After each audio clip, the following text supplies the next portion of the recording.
pairs.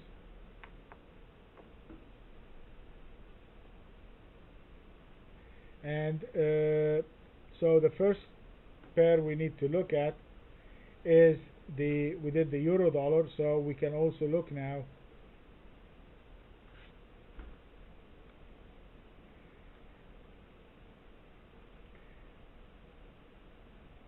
we can look at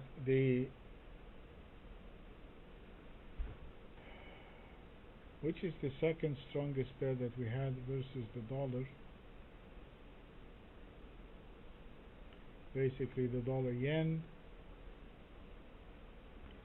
So we can look at the euro and the pound.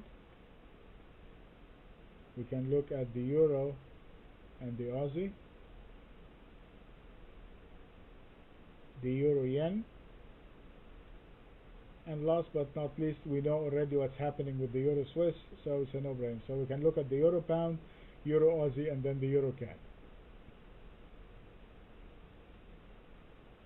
So the euro pound, and just by looking at the radar screen here, guys, just by looking at the radar screen, you can see which ones you want to be looking at. The euro pound, pretty much like the euro CAD and the euro Aussie, they're all of them at the low of the day. Exactly, Bruce. So right there, the radar screen, based on our homework, the radar screen confirms our homework that the euro is very weak against the pound, it's very weak against the CAD, and it's very weak against the Aussie. So let's take a now look at the euro pound. Now for the euro pound, we had our selling point from last week on a trade below 87.40, and it was also our selling point, and it was our structural short. Right now it is trading at 85.95. There is your 87.40. Look at all that beautiful move. As soon as it breaks below the structure, it came down to the second structure, which is the 86.61, which is the second strongest structure,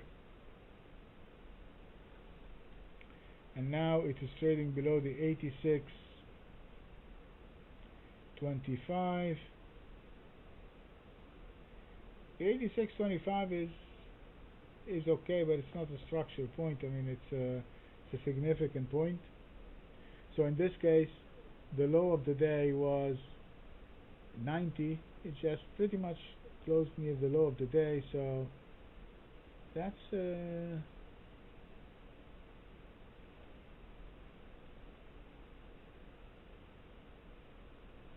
86.10. So I'm gonna just move this up here. Okay, so this, we do have now a trend change in the euro pound. We have a structural failure to the downside. The trend now is down, so we want to be shorting it, and we have our next structure point is the 85.30, which is another 60 pips away from here. So that said, we are going, the low of the day is 85.90, so we're going to go short the euro pound below 85.90, and we're going to place our stop, because we have now a significant point here, which is the 86.10. So our stop on the short side is going to be 86.10. It's a tight stop, it's about 20 pips away, but at least if it gets above that, we might get a short covering rally, so it's good to keep a tight stop in this case. And our structural short point is the 85.30. On the upside,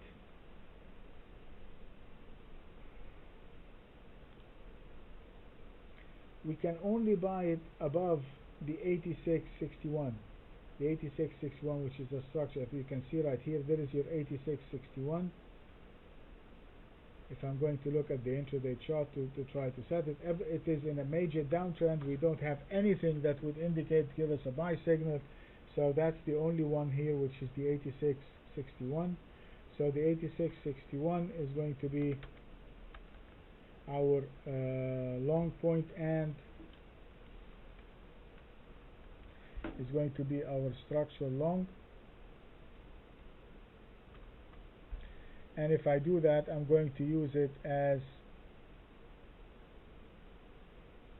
our stop.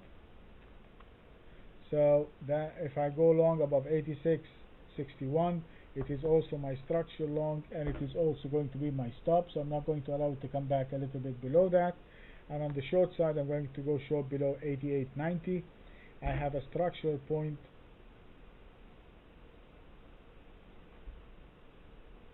sorry, this is 85.90. I'm going to go short below 85.90. I have a structural point of 85.30 right below it, and if I take it short below 85.90, I'm placing my stop at 86.10, which is about 20 pips above my short point. Okay, that is the euro pound.